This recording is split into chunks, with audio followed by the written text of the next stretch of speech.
नमस्कार नमस्कार, मेरा नाम है राजीव कुमार बजाज यानी आरकेबी और मैं हूं इस वक्त एडवोकेट प्रदीप नामबिया जी के साथ। प्रदीप जी नमस्कार। नमस्कार सर, नमस्कार। और प्रदीप जी और मैं कहाँ हैं? नेशन नाउ पर।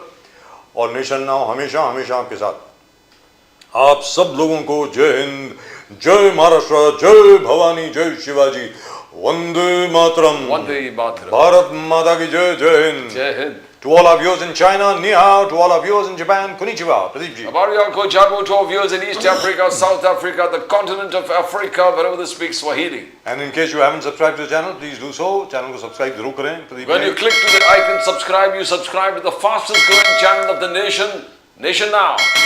Nation Now, the fastest growing channel of the nation. The Real People Channel, मतलब हमेशा आपके साथ, याद रखिएगा। We really tell you the truth and we call things as we see them.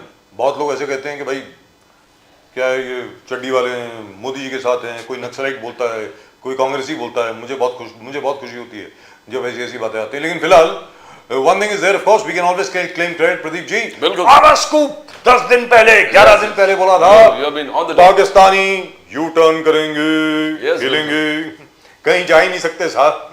You have been on the dot.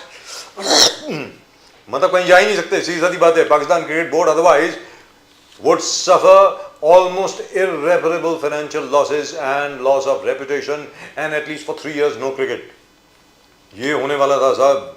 मैं 11 दिन से बोल रहा हूँ, ये चिल्ला रहा हूँ, हर एक को बोल रहा हूँ, कोई समझ ही नहीं रहा है। नहीं होगा नहीं होगा। 15 तारीख को हिंदुस्तान पाकिस्तान का मैच होगा ही। बस उम्मीद ये करते हैं कि हिंदुस्तान एक बार फिर जीते, क्योंकि अगर कुछ उल्टा हो गया साहब, these guys will be unbearable। मैं बता रहा हूँ आपको। But it's a T20 match, you never know। But considering the present form, cricket is the only way Pakistan earns some money. I said the totally in doldrums, economy is in doldrums, everything is out. Terrorists have taken over the entire state except the place of Islamabad. The rest everything is taken over by terrorists. and even over there you never know. And even over there you never know. You Policy. never know who's really running the country. You don't know. Let's be very clear. And number two, the other thing which I really loved, by the way, was Mohan Bhagwat ji's speech. Mohan Bhagwat जी ने जो भाषण दिया, जिसमें सलमान खान भी थे, करण जौहर साहब थे, विकी कौशल थे, अपने क्या नाम है उनका, शिल्पा शेट्टी जी भी थी। बिल्कुल सर।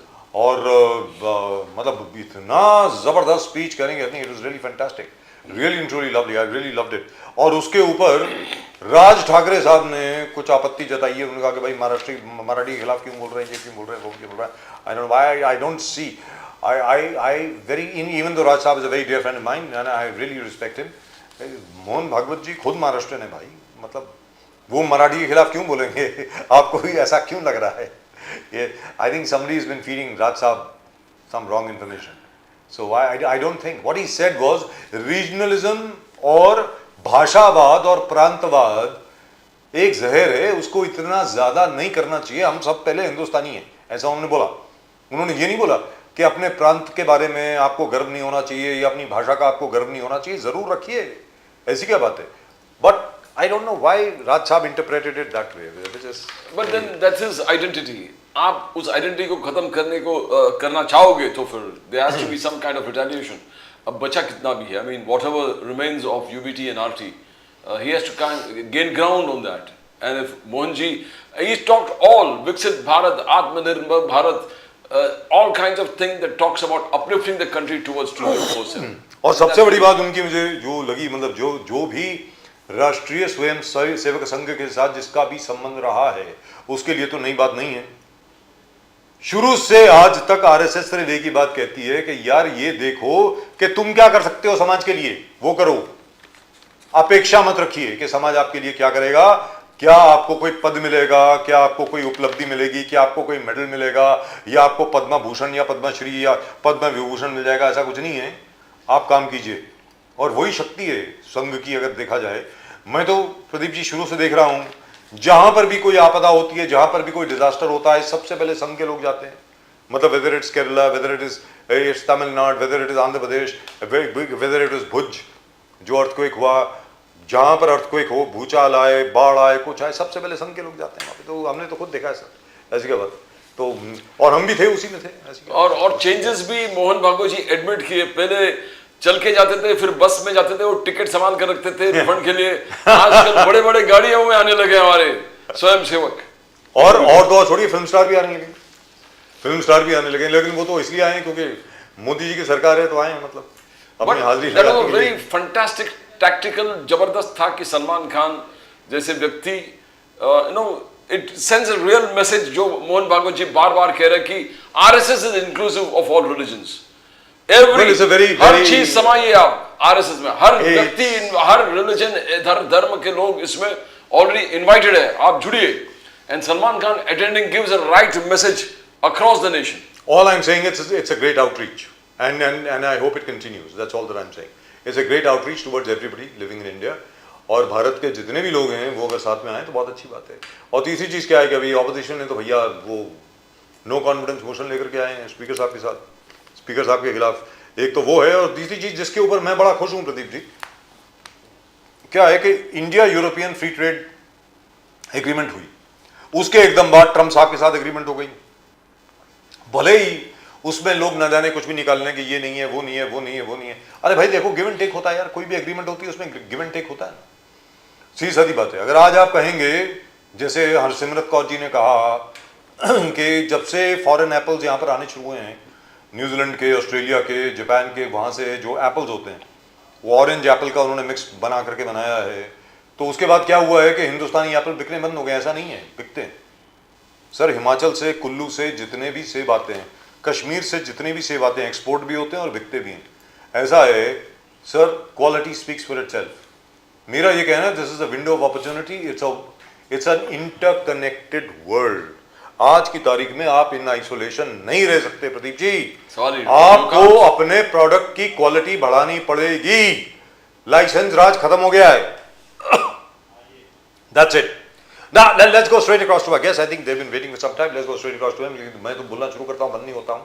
तो सबसे पहले जनाब हमारे बड़े दिनों के बाद विनायक अंबेकर जी, विनायक अंबेकर जी, नमस्कार सर, हाउ आर यू? नमस्ते। You must be a very happy man. You must Yes, be sir. a really happy man today. Yes, sir. Sir, clean sweep by the BJP. BJP clean sweep. हर चीज में yes sir. Sir, हर चीज में, जिला परिषद में, corporation में, assembly में, parliament में, माशाल्लाह जबरदस्त। राकेश प्रजापति साहब, welcome to the show sir, नमस्कार। नमस्कार नमस्कार नमस्कार। नमस्कार सर, नमस्कार, हाउ आर यू? सर नमस्कार। नमस्कार, मैं बढ़िया हूँ, आप बताएं। बिल्कुल लग रहा बढ़िया है। और संजय द्विवेदी जी लखनऊ से, how are you sir? Sanjay Dwivedi ji नमस्कार। उद्धव ठाकरे सेना के अभी तक झंडा लिए हुए खड़े हैं वहां पे लखनऊ में, क्या बात है सर। गोमती के किनारे, हर हर महादेव। गोमती के किनारे एक बहुत ब्यूटीफुल नॉवल था गुलशन नंदा का, उसके बाद पिक्चर भी बनी थी मुमताज और धर्मेंद्र की, गोमती के किनारे। और अभी अभी गोमती के किनारे हैं संजय द्विवेदी साहब। विनायक अंबेकर साहब, you have joined us after a long time, so let me start with you sir. सबसे पहले आप ये बताएं सर, दो चीजें हैं, it's up to you what you want to start with. I personally व्यक्तिगत तौर पे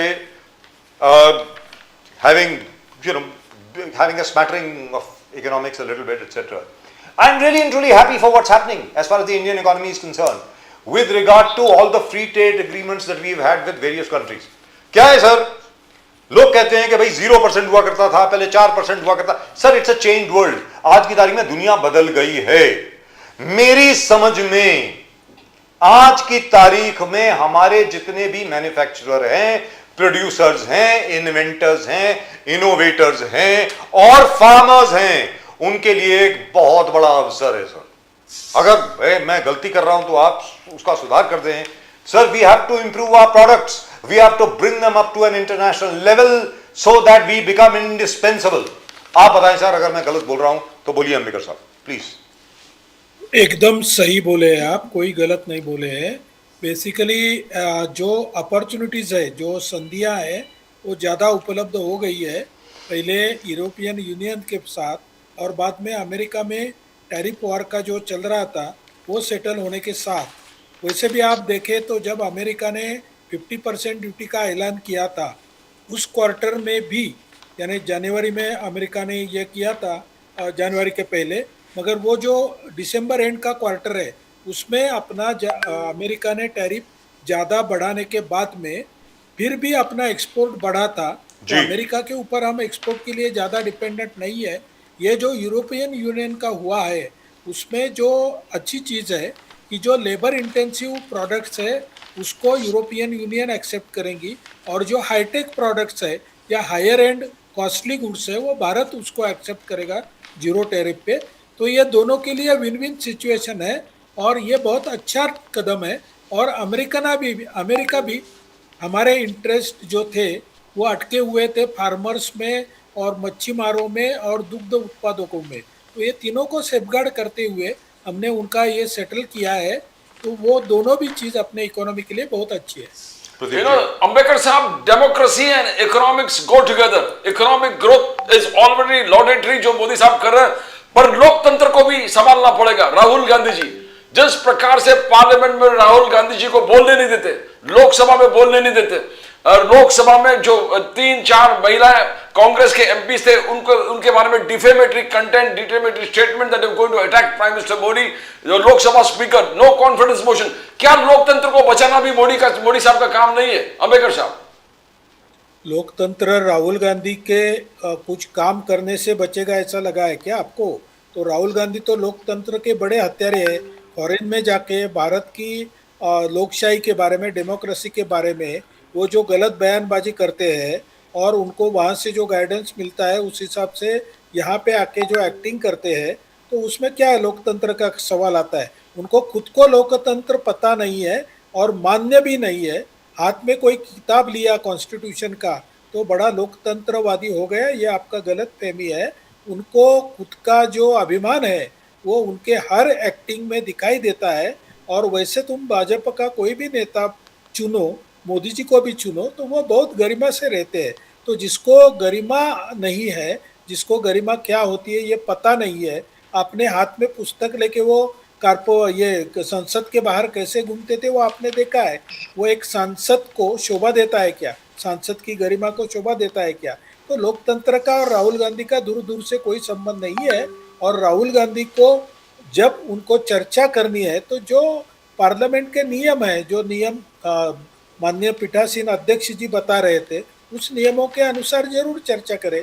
जब यह अभिभाषण पे चर्चा हुई है तो आप दूसरे का किताब लाके जो अनपब्लिश्ड है वो ही किताब पढ़ने को लगेंगे तो उनको कैसे बोलने देंगे? तो अंबेडकर साहब यहाँ पे दूसरी चीज ये आती है कि चलिए एक तो ये बात हो गई, इसके ऊपर तो चर्चा करेंगे। आई एम श्योर प्रजापति साहब एंड संजय द्विवेदी साहब will have something to say about that, but that's a separate issue. All I am trying to say is this, that there is a perception which is gaining ground everywhere that somehow the other Congress is not being allowed to speak. ये कहा जा रहा है। मैं मानता हूँ sir, parliament की सारी प्रोसीडिंग में I have covered parliament my self. मैं ये बात कहना चाहता हूं कि जब भी ये पूछा गया है कि भैया आपको इस चीज पर चर्चा करनी है जरूर कीजिए, लेकिन उसका नोटिस दीजिए ना। मेरा ये कहना है जिस भी चीज पर आपको चर्चा करनी है उसका पहले नोटिस जाता है सर, कि भाई मैंने इस चीज पे बात करनी है, आप मुझे टाइम दीजिए। That's the way parliament function, otherwise there will be chaos। उसी टाइम पर हर चीज के ऊपर आप कुछ ना कुछ करेंगे, ऐसा नहीं होता है। But my point is this,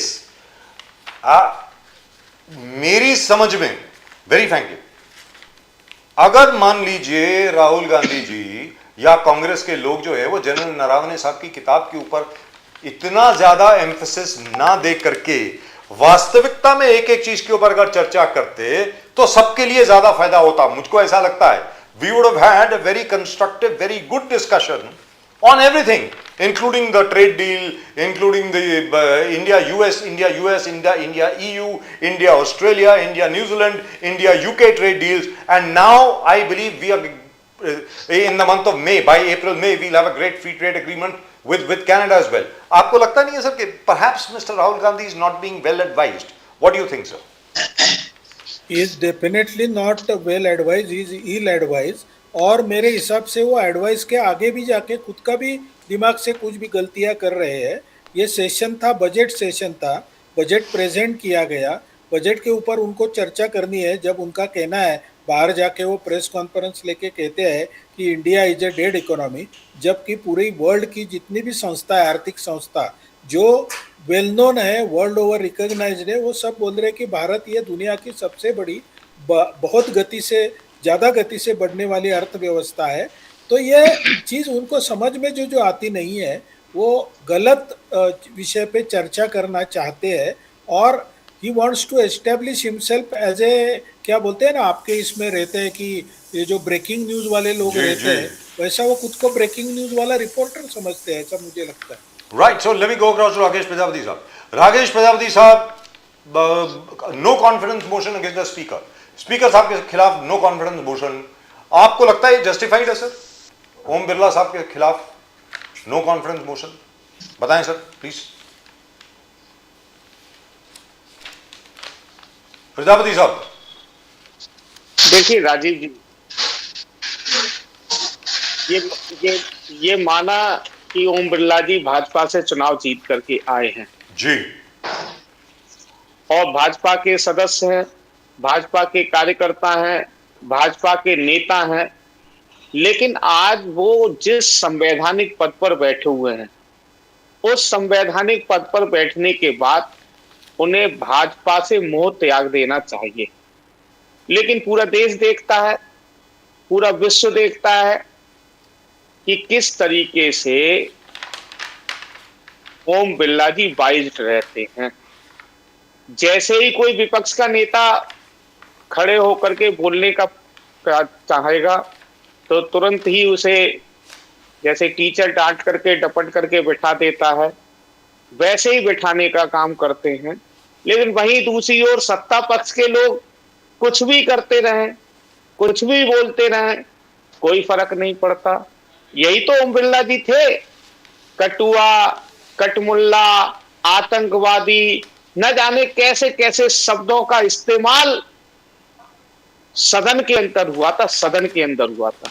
Ramesh Bidhuri साहब ने किया था शायद, रमेश बिदूरी साहब ने, बिदूरी साहब, बिदूरी सांसद दिल्ली द्वारा जी. और यही ये बैठे हुए थे उस समय पर सीट पर, एक शब्द नहीं निकला, बताइए, एक भर्त्सना नहीं की। ऐसी सीट पर बैठ करके निश्चित रूप से पक्षपाती नहीं होना चाहिए। अभी लगातार बार बार अभी हमारे भाजपा के प्रवक्ता भी कह रहे थे कि अनपब्लिश्ड बुक। अरे साहब, अब कहाँ हो, 3-4 दिन हो गए, राहुल गांधी की बुक लिए हुए घूम रहे हैं, अमेजन का लिंक भेज रहा है, आपको खरीदनी हो मैं भेज दूंगा, लिंक दिखा रहे हैं बाकायदा, बोले लीजिए पब्लिश है वो। ये बात अलग है, हाँ भाजपा ने पब्लिश नहीं होने दी, ये ठीक है। और आज उन्होंने एक ट्वीट भी डाला है राहुल गांधी जी ने, इसीलिए क्यों नहीं पब्लिश हुई, नरवणे जी ने वो ट्वीट किया हुआ है। तो बात राजीव जी इस बात की है कि ये ओम बिरला जी जो हैं, ओम बिरला जी जिस संवैधानिक पद पर बैठे हुए हैं उस पद की मर्यादा रखनी चाहिए, लेकिन मुझे कहना नहीं चाहिए संवैधानिक पद पर बैठे हुए व्यक्ति के खिलाफ। लेकिन मजबूरी है, बोलना पड़ेगा कि उन्होंने उस संवैधानिक पद के साथ न्याय नहीं करते हैं। वो उनकी भाषा क्या होती है, भाव जो चेहरा होता है उसके भाव भंगिमा क्या होती है, सब लोग देखते रहते हैं, सब लोग देखते रहते हैं। ऐसा लगता है जैसे भाजपा के खिलाफ अगर कोई विपक्ष का नेता बोल रहा होता है तो उनके खिलाफ व्यक्तिगत बोल रहा हो, ओम बिरला जी के खिलाफ व्यक्तिगत बोल रहा हो।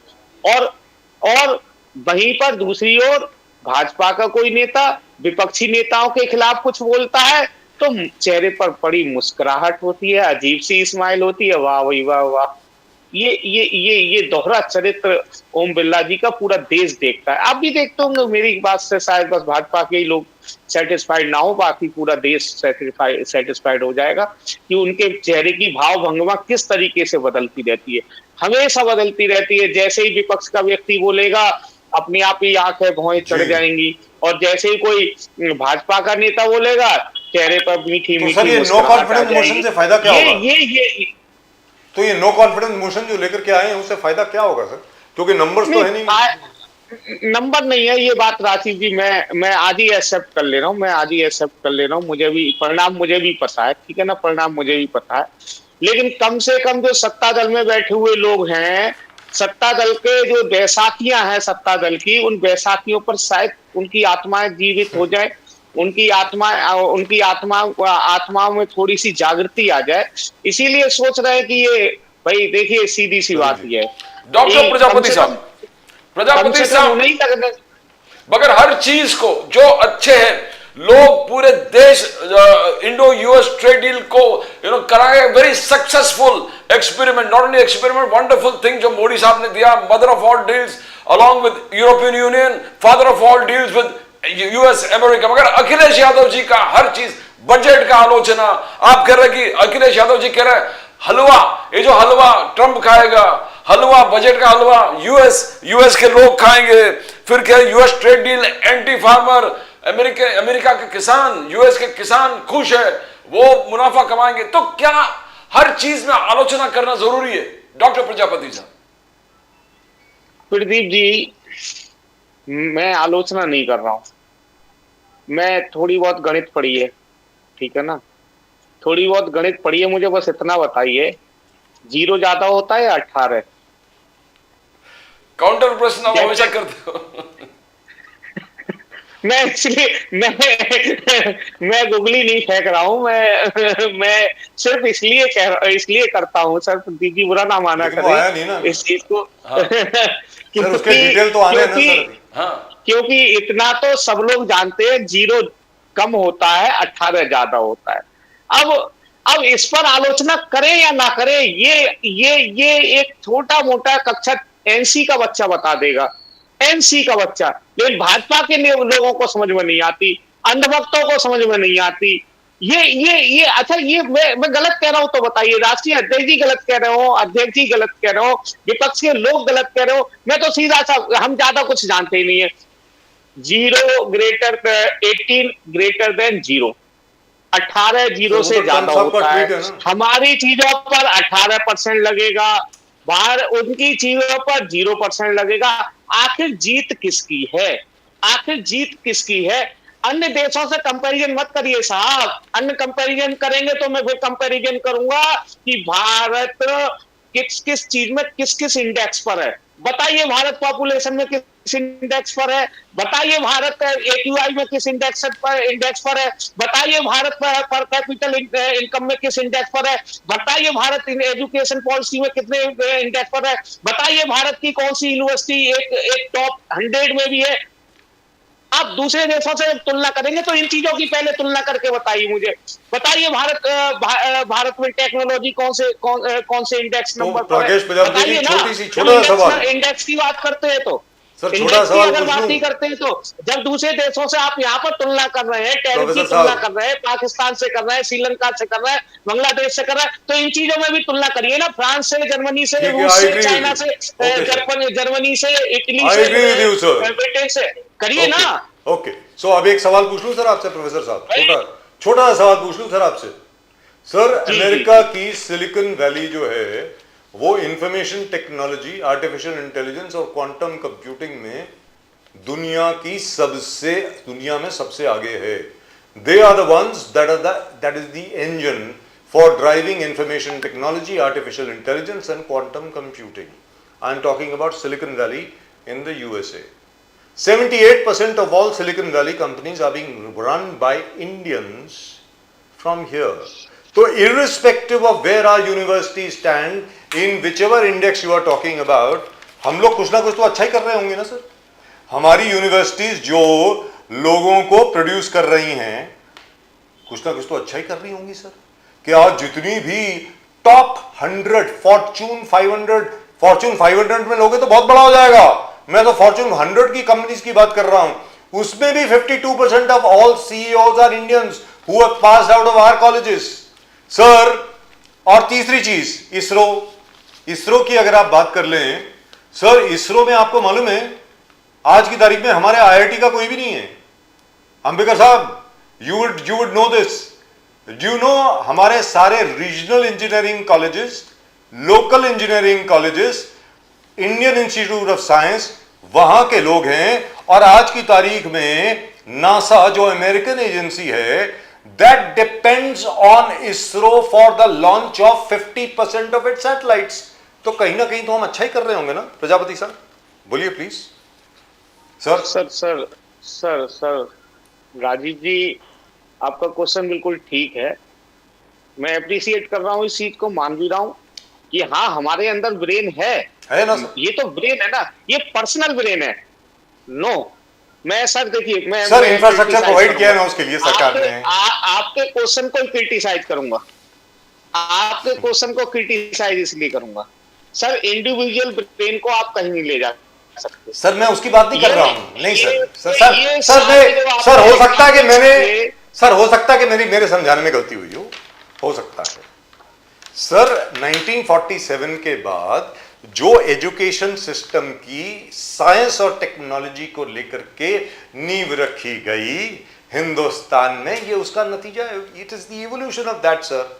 उसमें बाद आज की तारीख में sir Modi ji has committed $80 billion to artificial intelligence. He has committed $120 billion to quantum computing. Sir मैं आपको बता रहा हूं, quantum computing is a completely new thing sir. Hindustan आज की तारीख में it is rated as number 2 in the world. People are scared of what India can do. Quantum computing is such कि जैसे मैं और आप यहां पे बात कर रहे हैं ना sir, with in seconds somebody in the USA will be doing the same thing, somebody somewhere else will be doing the same thing. Sir, you don't even need wires anymore for quantum computing. You don't even need microprocessors anymore. India has gained a huge lead over there, sir. तो sir कुछ तो appreciate करिए ना, मैं ये बोल रहा हूं, आप बताइए प्रजापति जी प्लीज। जी नहीं, देखिए एप्रिसिएट करने के लिए चीजें जो एप्रिसिएट करने लायक है वो की जाती हैं। तो मैंने सर पहले ही कहा ना, मैं बार बार वही कह रहा हूं सर, पर्सनल किसी का ब्रेन है, उस पर्सनल ब्रेन के लिए आप कहीं भी नहीं ले जा सकते। आज जितनी भी आपने अभी मुझे जो ऑस्ट्रेलिया या अमेरिका की जो टॉप कंपनियां हैं, उन टॉप कंपनियों में इंडियंस कार्य कर रहे हैं। वो इंडियंस पर्सनल अपने उनकी ब्रेन थी, अपनी एबिलिटी थी, अपना उनका कुछ भी कह सकते हैं आप, अपनी एबिलिटी थी। इसीलिए वो लोग टॉप किया या अच्छी एजुकेशन प्राप्त की। लेकिन प्रश्न यही उठ रहा है, चाहे वो पूर्ववर्ती सरकार रही हो, मैं पूर्ववर्ती सरकार को भी यहाँ क्रिटिसाइज करना चाहूंगा कि वो उन लोगों को रोक क्यों नहीं पाए, भारतीय जनता पार्टी क्यों नहीं रोक पाई। अच्छा चलिए, अब यहाँ पर भी एक डाटा मैं आपको दे रहा हूँ सर, शायद आप निकाल लीजिए। बोलिए सर, यहाँ बोलिए। पर सर फिर से आपको आश्चर्यचकित होगा, जब से भारतीय जनता पार्टी आई है तब से जो है जाने वाले संख्या बढ़ी है। आप निकाल दीजिए सर। सर जाने वाली ठीक है नहीं, ना? बाहर की जो सिटीजनशिप ली है वो बड़ी है। एग्जैक्ट फिगर नहीं दे सकता सर मैं दे देता हूँ द्विवेदी जी, सर मैं दे देता हूँ। करेक्ट है, आपकी बात ठीक है। कई दिन पहले की बात है, लेकिन जाने वालों की रेशियो बड़ा है सर जाने वाले नहीं है। आखिर भारतीय जनता पार्टी की सरकार इन लोगों को क्यों नहीं रोक पा रही? सर जाने वाले नहीं है वो, द्विवेदी जी क्यों नहीं रोक पाएगी? सर प्रदीप जी एक सेकंड मुझे एक्सप्लेन करने दीजिए हमारे दर्शकों की जानकारी के लिए। हमारे बहुत से ऐसे बड़े बड़े इंडस्ट्रियलिस्ट हैं जिन्होंने साइप्रस की सिटीजनशिप ले ली है, क्रीट की ले ली है। That is for easy access to the European and other market sir. They are living here only. Like for example I tell you, Niranjan Hiranandani, he has the citizenship of Cyprus, but he lives here only sir. So is the case with so many other people. Anyway, Pradeep ji, Dwivedi ji, लोकतंत्र ठीक है, लोकतंत्र की मर्यादा ठीक है, speaker पे क्या नो कॉन्फिडेंस मोशन लाना ठीक है द्विवेदी जी, वो भी वो किताब के लिए जो ऑथोराइज नहीं है, जिसका परमिशन नहीं है, आप सर्कुलेशन कर रहे हो पूरे मार्केट में, फोर्स करके दिल्ली पुलिस को एफआईआर रजिस्टर करना पड़ा। एक चीज है कि पार्लियामेंट के मर्यादा को मेंटेन करना, ठीक है, लोकसभा स्पीकर के खिलाफ नो कॉन्फिडेंस मोशन लाना ठीक था। द्विवेदी जी आपने बड़ी अच्छी बात कही, दुनिया बदल रही है, बहुत अच्छी बात है, और हमारा देश ही बदल रहा है, भारत देश ही बदल रहा है, इसमें कोई दिक्कत नहीं है, हमारा देश ही बदल रहा है कि सांसद भवन में प्रधानमंत्री प्रवेश नहीं कर सकता है सांसदों के डर से, लोकसभा अध्यक्ष जी कहते हैं। तो क्या इस न्यूज को पूरे विश्व ने नहीं देखा होगा? पूरे विश्व ने इस न्यूज को देखा होगा, तब प्रधानमंत्री हमारे जो हैं वो डर के मारे, उन जिनके पास जेट प्लस सिक्योरिटी है, तमाम प्रकार की सिक्योरिटियों के बाद भी वो सांसद भवन में प्रवेश नहीं कर सकते हैं। और जब माननीय अटल बिहारी वाजपेयी की सरकार थी तब भी सांसद में अटैक हुआ था, तब अटैक हुआ था, कारगिल युद्ध हुआ, तमाम ऐसी चीजें हैं। तो मैं ये कह रहा हूं कि क्या बिरला जी का जो लोकसभा अध्यक्ष हैं, ये कहना क्या उचित था? देश की गरिमा गिराना क्या उचित था? अभी हमारे प्रवक्ता बीजेपी कह रहे थे, मैं देखिए कांग्रेस के प्रवक्ता नहीं हूं, लेकिन बीजेपी प्रवक्ता कह रहे थे कि कांग्रेस की जो राहुल गांधी जी हैं वो विदेश में जाते हैं और गरिमा देश की गिराते हैं।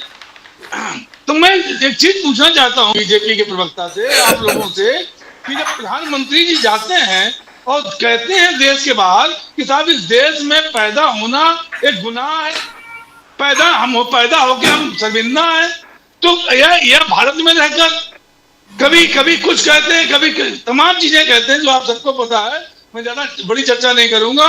तो ये क्या गरिमामय चीजें हैं? सर नो कॉन्फिडेंस मोशन की बात करें। 2014 में जब $50 का रेट था तो कहते थे प्रधानमंत्री का सम्मान गिरता है, उन्होंने कहा था प्रधानमंत्री का सम्मान गिरता है।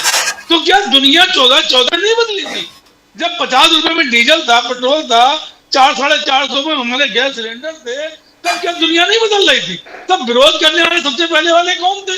सबसे पहले बीजेपी के सांसद जो थे, जो आज मंत्री बने हुए हैं, वो विरोध कर रहे थे।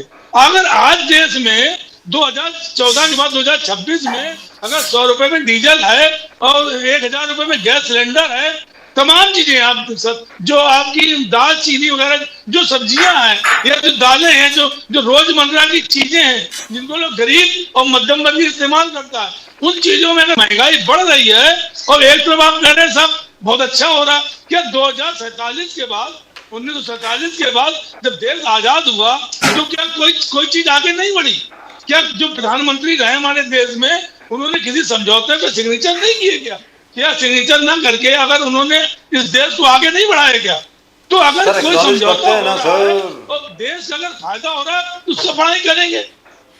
लेकिन सरकार को यह भी सोचना चाहिए कि अगर 2014 में आप विरोध करते थे किसी चीज का, अगर कहते थे भ्रष्टाचार बढ़ रहा है, महंगाई बढ़ रही है, बेरोजगारी बढ़ रही है, और अगर आज की डेट में हम इस चीज से नहीं कह सकते हैं, इस चीज से नहीं बदल सकते हैं कि साहब हम कहते हैं कि नहीं साहब देश की स्थितियां बदल रही हैं देशों की। अगर 4% टैरिफ था तो आज 18% क्यों है? और पेट्रोल डीजल पे अगर उसमें 3% और 9% अगर टैक्स था तो आज 32% क्यों है? तो ये चीजें जीएसटी जिसका ये विरोध करते थे, जीएसटी में स्वास्थ्य सेवाएं, स्वास्थ्य जितनी भी चीजें थी उनको भी शामिल कर लिया था। तो अगर ये चीजें हम कहते हैं गलत है तो इसको गलत हमें आप सबको मानना पड़ेगा। तो देश बदलने से देश की महंगाई, बेरोजगारी या डीजल पेट्रोल हम नहीं बढ़ सकते हैं। अगर मनमोहन सरकार थी, उनके सामने भी 15-20 भाजपा के सांसद आ गए थे, आधे घंटे तक नारेबाजी करते रहे और वो बैठे रहे शांतिपूर्वक। तो क्या प्रधानमंत्री जी को संसद भवन में आके भाषण नहीं देना चाहिए था? भाई हम कहते हैं गिराव करते, संसद भवन में गिराव करते, उसमें कहाँ ऐसी चीज थी कि कोई उनके ऊपर आक्रमण कर देता? तो ये लोकसभा अध्यक्ष जी का ये बर्ताव मुझ जैसे इंसान को पसंद नहीं आया। द्विवेदी जी एक सवाल पूछ लूं, देश की जो गरिमा गिराई है उन्होंने, इसका उनको जवाब देना पड़ेगा। द्विवेदी जी एक सवाल पूछ लूं सर, छोटा सा। आदरणीय स्पीकर साहब जो हैं ओम बिरला जी, मानता हूं कई बार मुझे खुद को बुरा लगता है जब मैं पार्लियामेंट देख रहा होता हूं कि राहुल गांधी जी को बैठा दिया जाता है, बोलने नहीं दिया जाता, भाई बैठो। लेकिन मैं आपसे एक बात कह रहा हूं, बिरला जी को इन्फॉर्म किया गया था किसी कांग्रेस सांसद द्वारा कि सिर्फ और सिर्फ घेराव की बात नहीं है, प्रधानमंत्री जी को वो चूड़ियां पहनाने वाली थी, ऐसा कहा गया था उनको। सर मैं बोल रहा हूं आपको, तो स्पीकर साहब का दायित्व बनता था कि प्रधानमंत्री जी को बता दिया जाए कि आप यहां ना आए। महिलाएं अगर सर फिजिकली प्रधानमंत्री को कुछ कहे, आपने डॉक्टर मनमोहन सिंह की बात करी, डॉक्टर मनमोहन सिंह के आसपास कोई 21 बीजेपी के एमपी थे, 21 आधे घंटे तक वो नारेबाजी करते रहे, मनमोहन सिंह जी आराम से बैठे रहे। 2016 में मैं आपको फिर बता रहा हूं, कांग्रेस के ना जाने कितने, समाजवादी पार्टी के ना जाने कितने, सब एमपी थे, सब चिल्लाते रहे नरेंद्र मोदी जी के सामने। नरेंद्र मोदी जी, मुझे अभी तक याद है, उन्होंने अपना पानी का गिलास सामने रखा, यार पानी पियो, क्या कर रहे हो तुम, बैठो ना, बात करते हैं, ऐसा नरेंद्र मोदी जी ने कहा। यहां पर कोई सीरियस इंफॉर्मेशन आई होगी सर, इसी के लिए बोला ना। नहीं नहीं, देखिए हम बजाज हम इस बात की आपको बिल्कुल एग्री नहीं करते हैं, बिल्कुल स्पष्ट समझ लीजिए आप। अगर देखिए मनमोहन सिंह को भारतीय जनता पार्टी की महिला नेताओं ने चूड़ियां भेंट की थी, आपको याद होगा शायद। सर भेंट नहीं करी अगर थी। ऐसी कोई इंफॉर्मेशन थी भेंट नहीं उसकी की। जानकारी कौन भेंट नहीं की थी लीजिए। सर बाहर उनके लिए स्मृति ईरानी जी वगैरह वगैरह चूड़ियां बाहरी में कह रहा हूँ, बाहरी स्मृति ईरानी में नाम नहीं ले रहा हूँ, उन्होंने जी। चूड़ियां दी। जी जी याद है लेकिन पार्लियामेंट के तो अंदर ऐसी नहीं हुआ। बात जो मैं जानता हूँ इस चीज को कि कांग्रेस के सांसद भी जो हैं वो अपनी अपनी गरिमा जानते हैं, देश की गरिमा जानते हैं और प्रधानमंत्री की गरिमा भी जानते हैं। सर, हो सकता है गलत इंफॉर्मेशन हो। अब वो चाहे समाजवादी पार्टी का सांसद हो, सर, आपसे- चाहे सर, आपसे इसमें- यूनिटी के सांसद हो, चाहे किसी दूसरी पार्टी का सांसद हो, सर, आपसे इसमें कोई देश की disagreement गरिमा नहीं को है। कभी भी I agree। सुन लीजिए सर, बजाज साहब सुन लीजिए, बोलिए। वो गरिमा को नहीं करेगा। उन्होंने इस बात में अगर एक्शन लिया है तो मैं उनकी भर्त्सना करता हूं बिरला जी की। ये उन्होंने बिल्कुल गलत एक्शन लिया। Sir I don't agree with you anyway. कितना गलत असर पड़ा होगा ये आप नहीं, ये पूरी दुनिया से आप पूछिए कि हमारे प्रधानमंत्री संसद भवन में आके अपना भाषण बैठ नहीं सकता है तो क्या देश की सुरक्षा करेंगे भाई? इस देश की सुरक्षा कहाँ होगी और कौन सुरक्षा करेगा इस देश की जब आप सुरक्षित नहीं है? जो ओके सर आपका पॉइंट आ गया है। I would like to ask आप viewers a question. Do you agree with what Sanjay Dwivedi साहब इज सेइंग? संजय द्विवेदी साहब ने बोला, this will come on breaking news right now. Sanjay Dwivedi साहब ने जो बोला है कि ओम बिरला जी का जो एक्शन था प्रधानमंत्री जी को ये बोलना कि आप संसद में ना आए, क्या आप उससे एग्री करते हैं? नहीं? प्लीज आंसर इन यस और no in the comment section please. I would like to know. In the meantime, let me go across to Ambekar Sahab. Ambekar Sahab, the point is, it is not that Modi ji was, I am saying so from personal experience, Modi ji कोई भय की भावना से नहीं आए, ऐसा नहीं है. That is not true, by the way. He did not come there because he did not want an embarrassing situation. Sir ये तो शर्मिंदगी की बात हो जाती है ना कि पार्लियामेंट के अंदर आकर के आप ऐसा कर रहे हैं, एक बैनर लेकर के और उसके ऊपर आप जा रहे हैं वहां पे. So what? That's a separate issue. But I want to ask you something else which is very serious. मेरा ये कहना है सर कि अरुण जेटली साहब when he was leader of the opposition in the Rajya Sabha, Sushma Swaraj ji when she was leader in the opposition in Lok Sabha, they used to say, and I have interviewed them personally, and they were very good friends of mine. At least Arun Jaitley was a very dear friend of mine. I can't say the same thing for Sushma Swaraj ji, even though she won from Ambala. और वो पहले socialist party में हुआ करती थी, उसके बाद BJP में आई. और we really miss her very frankly. Both Arun and Sushma ji, we really miss them in Parliament. Sir उनका ये कहना था अंबेडकर साहब कि पार्लियामेंट को चलाने की जिम्मेवारी रूलिंग पार्टी की होती है और disruption and protest is part of a legitimate tactic of the opposition party. So sir, what is it that the Congress and everybody else is doing which is not legitimate in your opinion? Ambekar sahab. Basically आप एक समझ लीजिए कि parliament के अंदर जो MPs होते हैं उनको एक सेपरेट प्रोटेक्शन मिलता है कि जो फिजिकल एक्ट वो करते हैं उसके ऊपर उनको फौजदारी गुना दाखिल नहीं हो सकता, ये उनको प्रोटेक्शन मिला है जी. तो ये फिजिकल एक्ट का डर था, फिजिकल एक्ट हो सकता था करके माननीय स्पीकर जी ने उनको बोला कि आप मत आइए. अभी उसका उल्टा अर्थ निकालना कि वो घबर गए फिर वो दूसरों की क्या ये करेंगे, तो इन भाई साहब को मैं बोलना चाहता हूँ कि गुंडाई पे हाथापाई पे उतरना ये भाजपा का कल्चर नहीं है. उनके जो कोई पार्टी से है मुझे मालूम नहीं, ये पार्टी से उद्धव ठाकरे सेना सर. कौन से पार्टी से है? उद्धव ठाकरे सेना सर. वो बंबई में भी कुछ नहीं कर सकते तो दिल्ली की बात काय को कर रहे हो संसद की? उनको क्या है दिल्ली में? कुछ भी नहीं कर सकते वो दिल्ली में. तो ये बात छोड़ दो भाई साहब कि ये नरेंद्र मोदी को ये कर सकेंगे. आपका पूरा फिनिश हो गया पार्टी है और उनको जितना भ्रम है उतना ही आपको दिखता है, आपको भी उतना ही भ्रम दिखता है. फिनिश हो गया पूरा, बात ही मत करो. Now can we talk about something else? तो दिल्ली के राजनीति की क्या बात? द्विवेदी जी उनको बोलने दीजिए जो वो बोल रहे थे, जब आप बोल रहे थे उन्होंने वो बीच में नहीं बोले please. You know, I want to ask you. 1 second. Yes. 1 second. Sir ये तो चलो ठीक है, पार्लियामेंट में डिस्कशन चलेगा, जो भी चलेगा, क्या होगा क्या नहीं होगा मुझे मालूम नहीं है. We all know the result. The opposition totally has 229. I don't think even 229 will vote in this confidence motion. No confidence motion में 229 भी नहीं आएंगे. अगर 150 भी आ गए तो बहुत बड़ी बात है. Very frankly speaking, that is what I am learning. But what I want to ask you, sir, is this. जैसे अभी अभी राकेश प्रजापति जी ने कहा, it's a very important question sir. Professor साहब ने जो कहा है, I know what the reality is, you know what the reality is, Pradeep ji knows what the reality is, and I'm sure somewhere Professor Saab also knows what the reality is. But the fact is, this thing is going around now कि हमारे goods के ऊपर 18% और America के ऊपर 0%, which is not the case, by the way. That is not true. But all the same, Ambedkar साहब, you have to now answer this. और इस परसेप्शन को आपको खत्म करना पड़ेगा. तो मेरी रिक्वेस्ट ये है कि जल्द से जल्द पीयूष गोयल साहब, वैसे बड़े अच्छे मित्र हैं हमारे, जितना जल्दी से जल्दी ये पूरी की पूरी चीज जो है सामने आवे, इसके बारे में क्या करेंगे साहब? ये परसेप्शन जा रहा है हर जगह पे. देखो, किसानों की हालत खराब होने वाली है, डेयरी प्रोडक्ट्स की हालत खराब. Dairy products dairy products are completely protected.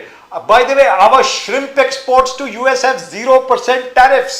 0% tariffs. 90% of all shrimps in the US are imported from India. और even during the 50%, वो तो 50% का अंतराल था ना 4 के 5 महीने का, तब भी 0% ही थे उस पे हमारी श्रिम्प एक्सपोर्ट्स पे. तो मैं आपसे पूछ रहा हूं सर कि irrespective of anything else, this perception has to be laid to rest. अब आप बताएं सर, अंधेकर साहब. बेसिकली एक फर्क अपने को समझना चाहिए कि जब अमेरिका टैरिफ बढ़ाती है तो who pays the tariff? America. Tariff is paid by American citizen, not That's by right. India. Not by India. तो Correct. हाँ, तो बेसिकली हम अमेरिका से हाई क्वालिटी गुड्स लाएंगे, टेक्नोलॉजी प्रोडक्ट्स लाएंगे, मशीन लाएंगे, एरोप्लेन लाएंगे. अभी भी ला रहे हैं. 100% है तो 100% है तो हमको कम पड़ रहा है. और जी. जब हमारा माल उधर जाता है तो American customer page 18%, which is normal और पहले से चलते आ रहा है. ऐसा कोई नई बात नहीं है. जी. टैरिफ पहले से चलते आया है तो ये टैरिफ चलता है, उसमें क्या है. 18% इज पेड बाय हुम, ये लोग ज्यादा करके बताते नहीं है और ये ऐसा भ्रम पैदा करते हैं कि हमारे ये जो गुड्स है उसके ऊपर 18%. तो इसमें अंबेडकर साहब आपको एक सेकंड, वन क्लैरिफिकेशन. अंबेडकर साहब, आपको लगता नहीं ये मैं चिल्ला रहा हूं? By the way, मैं अकेला बेवकूफों की तरह चिल्ला रहा हूं. And I am shocked that our other channels are also not taking it up. God knows why. They are all very well educated people. Some are PhD, some are MPhil, some are God knows what. अरे भैया, what is a tariff? Tariff is an import tax भैया. Import tax. अगर Trump साहब ने जो 50% का tariff लगाया था, जो डेमोक्रेट सेनेटर्स और कांग्रेसमैन थे, उन्होंने यूएस कांग्रेशनल हियरिंग्स में यही पूछा था स्कॉट बेसेंट से, जो उनके कॉमर्स सेक्रेटरी हैं, कि भैया 50% तो तूने हमारे पे लगा दिया, कर क्या रहा है तू? मेरा ये कहना है सर, सबको यह बताना पड़ेगा कि tariff is an import tax, not the country of origin does not pay that tax. We don't. I want to ask Ambedkar साहब, मोहन भागवत साहब ने एक बहुत बड़ा मुद्दा फिर सामने उपस्थित कर दिया कि वीर सावरकर भारत रत्न. मोहन भागवत साहब ने कहा कि गौरव बढ़ेगा भारत रत्न का if Veer Savarkar is given the Bharat Ratna. But that has been opposed by the Congress. Congress says ये कैसे मोहन भागवत साहब ने evaluate कर दिया? Now how do you see the Congress reaction to what Mohan Bhagwat साहब said? अंबेडकर साहब. बेसिकली सावरकर जी को भारत रत्न देना चाहिए, ये करोड़ों लोगों की मांग है जो माननीय मोहन जी भागवत ने सामने रखी. तो वो मांग को जरूर उसके ऊपर विचार किया जाएगा. अभी कांग्रेस का इसके ऊपर रवैया अलग हो सकता है. जो पार्टी ने उनके जो नेता थे गांधी फैमिली के, उनको उनके जीते जी भारत रत्न दिया है, वो पार्टी को भारत रत्न के ऊपर बोलने की कोई जो मॉरल राइट्स है वो है, ऐसे मुझे लगता नहीं है. तो उन्होंने ना बोले तो ही अच्छा है, और क्या है सर. लेकिन इंदिरा जी ने तो इतनी तारीफ करी अपने वीर सावरकर जी की. इंदिरा जी ने खुद ने नोट लिखा था जब वीर सावरकर जी का फाउंडेशन बनाया गया. और तो और छोड़िए, it is during Indira ji time कि वीर सावरकर जी के ऊपर एक पोस्टल स्टैंप भी निकाली गई. इंदिरा जी ने कहा he is the prince among all freedom fighters. That's what she called him, Veer Savarkar ji. So that means Rahul Gandhi ji is now going against his own grandmother. I would like to know sir, भाई what is going on here? मतलब कुछ तो पढ़ने यार, सीधी बात है. इंदिरा जी गांधी को खुद का दिमाग था, राहुल गांधी जी को खुद का दिमाग नहीं है. तो he is a guided missile. तो जो गाइडेंस मिलता है उस हिसाब से वो बकते हैं. अभी उनके ऊपर कितनी केसेस चालू है और वो केसेस पे सब माफ़ी मांगते हैं लास्ट में जाके और बोलते हैं मैं माफ़ीवीर नहीं हूँ। तो ये सब चलता है उनका जो ये बोलते हैं इमैच्योरिटी है, वो कांग्रेस को सबसे बड़ी तकलीफ है और कांग्रेस में जो बहुत बड़ा अनरेस्ट है वो सामने सामने आ रहा है धीरे धीरे Salman Khan, Salman Khan, I want to ask you one Pradeep question. Ji, Salman Khan, Pradeep जिस जी, प्रदीप प्रकार जी, से Savarkar. finish this. It is a connecting. RSS chief के प्रोग्राम में सलमान खान का आना, उनका प्रेजेंस और RSS चीफ उनको मेंशन करना. Now, how do you think? This is an overreach to the Muslim community. क्या ये overreach, outreach है to the Muslim community के मोहन भागवत जी का पहला statement that we are all inclusive. हर धर्म, हर जाति RSS में शामिल है. Is it a master stroke? How do you see that? अबेकर साहब. ये बेसिकली मोहन जी का आज का भूमिका नहीं है, पहले से वो बोलते आए जी। हैं कि जो इस धरती पे प्यार करता है, इस धरती से अपना रिलेशन रखता है, वो हर कोई जो है वो हमारा हिंदू है। तो ये बात है, हमारे सनातन संस्कृति का वो भाग है और वो बोलते हैं कि जो पूजा पाठ पद्धति है उससे कोई फर्क नहीं पड़ता, वो भले मुस्लिम रहो ईसाई रहो, यदि वो भारत माता को भारत माता मानता है तो जी। हमारा भाई है। तो दुरुस्त इसमें बात। कोई अलग चीज नहीं है इसमें। दुरुस्त बात। Sir, I wanted to read this out. Gentleman, professor साहब जरा ध्यान दें, प्रजापति साहब सर आप बहुत हैंडसम दिखते हैं, जरा देखिए ना स्क्रीन की तरफ देखिए, ऐसे टेढ़े मत करिए सर, बहुत बढ़िया दिख रहे हैं आप। आज लाइटिंग भी बहुत बढ़िया है और पीछे जो आपके पीछे जो पिंक वॉल है that is really lovely. Dwivedi साहब, अंबिका साहब, you would be knowing this already. In 1980 Indira ji on her return as prime minister, याद रहे जनता पार्टी की सरकार के बाद 6 जनवरी को चुनाव हुए, उसके बाद इंदिरा जी 340 सीट लेकर के वापस आई। ये लिखा इन्होंने, and I quote, Veer, and this is in her own handwriting by the way, Veer Savarkar's daring defiance of the British government has its own importance in the annals of our freedom movement. I wish success to the plans to celebrate the birth centenary of this remarkable son of India. Sir, ऐसा इंदिरा जी ने बोला है विनायक दामोदर सावरकर के बारे में, वीर सावरकर जी के बारे में। तो मेरा ये कहना है सर, मैं अंबेकर साहब आपसे पूछ रहा हूँ, because I know you are usually dismissive of what the Congress says etcetera etcetera, but how can a party change so much? Because if I remember correctly, Pandit Nehru के डिफरेंसेस थे वीर सावरकर से, हर एक कोई जानता है। श्यामा प्रसाद मुखर्जी साहब के साथ भी थे, फिर भी Pandit Nehru brought in Shyama Prasad Mukherjee into the united cabinet. उन्होंने कहा कि भाई ये एक कैबिनेट यूनाइटेड होना चाहिए। Of course over article 370 Jammu and Kashmir के ऊपर श्यामा प्रसाद मुखर्जी सेड कि नो, वी कांट, एक देश में 2 संविधान 2 निशान नहीं हो सकते। So he left, but there was an attempt to make a unified government. Pandit ji ने भी वीर सावरकर की तारीफ करी, और तो और छोड़िए 1963 के 26 जनवरी के रिपब्लिक डे पर 320 आरएसएस के लोगों की टुकड़ी मार्च करी राजपथ पर। At that time it was known as Kingsway, on the invitation of Pandit Jawaharlal Nehru. They were brought in to show unity in the rest of the country. तो आज की कांग्रेस को क्या हो गया सर? Congress used to stand for unity at one time. What do you think Ambekar साहब, क्या हो गया है? देखिए, हर पार्टी में जो स्ट्रक्चर होना चाहिए वो ऐसा होना चाहिए कि एक थिंक टैंक पार्टी का होना चाहिए, और वो थिंक टैंक पार्टी की दिशा और पार्टी के स्टेटमेंट्स और पार्टी के जो धोरण है उसको तय करे।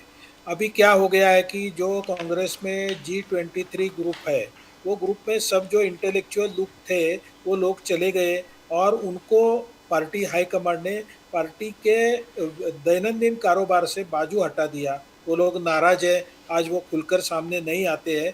कोई लोग अभी खुलकर सामने आने लगे, जैसा कि शशि थरूर है और भी कोई लोग हैं। तो ये उनका इंटेलेक्चुअल बैंक्रप्सी जो हुआ है वो राहुल गांधी जी के वजह से हुआ है, और इसका मेन जिम्मेदार जो है वो सोनिया जी गांधी है, क्योंकि अपने जैसा इंदिरा जी गांधी ने किया कि उन्होंने राजीव गांधी जी को उनकी इच्छा ना होते हुए भी पॉलिटिक्स में लाया, और राजीव जी का एक अच्छा था कि उन्होंने जब एक्सेप्ट किया तो उन्होंने पूरे होल हार्टेडली किया।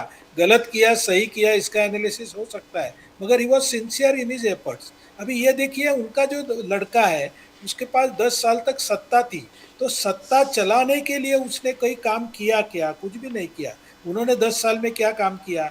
जो एक प्रधानमंत्री कुछ भी काम कर रहा था उसका एक ऑर्डिनेंस उसको पसंद नहीं आया तो सबके सामने उसने वो ऑर्डिनेंस को, जो गवर्नमेंट का ऑर्डिनेंस है जिसको फाड़ने पर शिक्षा भी हो सकती है, कानूनन शिक्षा हो सकती है, उसको सबके सामने फाड़ के मैं तुम्हारा बॉस हूँ ये दिखाने का कोशिश किया। तो ये बेसिकली इमेच्योरिटी है एंड वो कांग्रेस को लेकर अच्छी तरह से डूबेगी। You know, I Vivek ji, want you to want to ask, and I want to ask Dr. Prajapati साहब, Dr. सर Prajapati, कुछ कहना चाह द्विवेदी रहे जी थे आपके पास आ रहे हैं आप सर, आपका चैनल है, क्या बात कर रहे हैं सर? डॉक्टर प्रजापति साहब, योगी आदित्यनाथ जी जिस प्रकार से डेवलपमेंट के हिसाब से कह रहे कि $1 ट्रिलियन इकोनॉमी, गए बार भी हमने पूछा था, सिंगापुर, जापान, अलग अलग देश में जाके इन्वेस्टमेंट जिस प्रकार से उत्तर प्रदेश के अंदर लेके आना, और टोटली जो कहते हैं कि गरीब मुक्त एक उत्तर प्रदेश बनाने के सपने, और फिर भी आलोचना जिस प्रकार से चल रहा है, क्या उनका एफर्ट्स दिख नहीं रहा है? डॉक्टर प्रजापति साहब,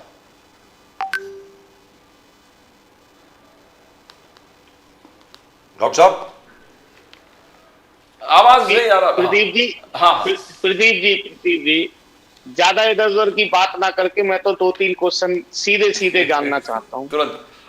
कि बहुत ज्यादा पैसा घर में आता है, ठीक है ना? नहीं, मैं क्रॉस नहीं करूंगा आपको, आप चिंता ना करें, आपसे क्रॉस नहीं करूंगा, लेकिन मैं सीधा सीधा ये कह रहा हूं कि जब पैसा बहुत ज्यादा आता है तो या तो देखिए 3 बात चलते हैं देश में, पूरे वर्ल्ड में, पूंजीवाद, मार्क्सवाद और समाजवाद। अगर ये पैसा आ रहा है तो या तो भारतीय जनता पार्टी के लोग या योगी आदित्यनाथ जी ये स्वीकार करें कि पूंजीवाद चल रहा है। क्यों? क्योंकि इसका मतलब पूरा पैसा पूंजीपतियों के पास जा रहा है। मार्क्सवाद चल रहा है, समाजवाद तो नहीं चल रहा है, क्योंकि अगर समाजवाद चल रहा होता तो उत्तर प्रदेश के प्रत्येक व्यक्ति की पर कैपिटा इनकम बड़ी होती। How much increase in per capita income after 2014, बता दीजिए। 2017 कितनी पर कैपिटा इनकम बढ़ी है? मुझे तो नहीं लगता कोई इनकम बढ़ी है पर कैपिटा इनकम। तो पैसा कहां जा रहा है? पैसा कहां से? फिर पूरी बात भाई, आखिर 24 करोड़ आबादी में अभी भी 18 से 20 करोड़ लोगों को आप राशन दे रहे हैं 5 किलो। क्योंकि इसका महंगाई है मतलब सर। आपका केवल और केवल आंकड़ों को दर्शा रहे हैं। जो मत आंकड़े आपके फेवर के होते हैं उन आंकड़ों को आप दर्शाते हैं, एनसीआरबी के आंकड़े पढ़ते नहीं है।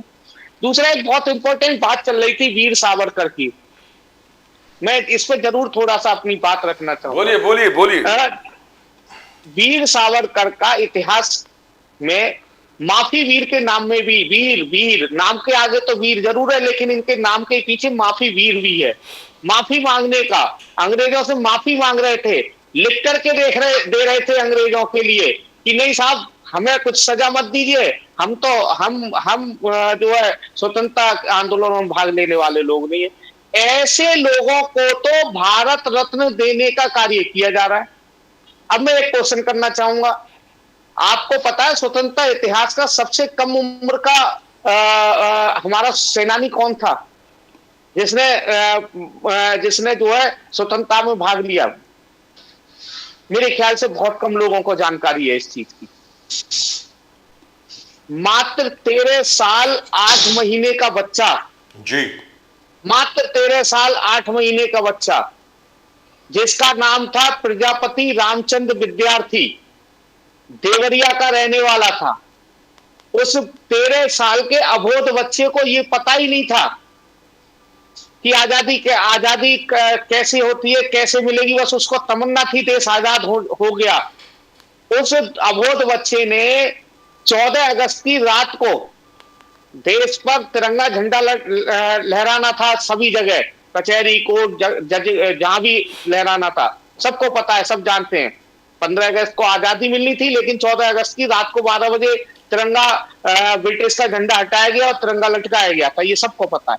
लेकिन उस बच्चे ने, आजादी का दीवाना प्रजापति रामचंद्र विद्यार्थी, जो देवरिया का रहने वाला था, मात्र 13 साल की उम्र में देवरिया की कचहरी पर 13 अगस्त को ही 14 अगस्त की रात को नहीं, उससे आजादी के दीवाने ने 13 अगस्त को ही देवरिया की कचहरी पर तिरंगा लहरा दिया, ब्रिटिश झंडे को उखाड़ करके फेंक दिया।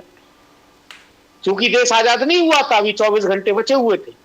उस बच्चे को तत्काल अंग्रेज पुलिस ने मार गिराया।